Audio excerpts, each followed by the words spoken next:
Hi everyone, welcome to this new series where we'll be solving the Cambridge IGCSE Mathematics Past Paper 0478/22 from the May-June 2025 exam session. Let's get started.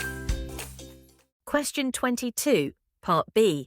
Solve 2 sine x minus 1 equals 0 for x between 0 degrees and 360 degrees.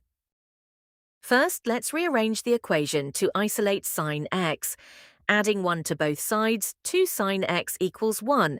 Dividing both sides by 2, sine x equals 1 over 2. To find the primary acute angle, we take the inverse sine of 1 over 2.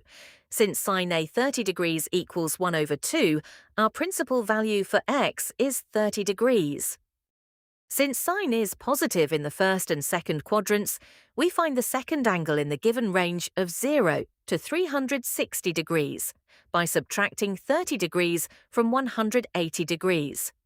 180 minus 30 equals 150 degrees. Hence, the solutions for x are 30 degrees and 150 degrees, which are the answers. Thank you for watching. Please like, subscribe and share with others. Have a nice day.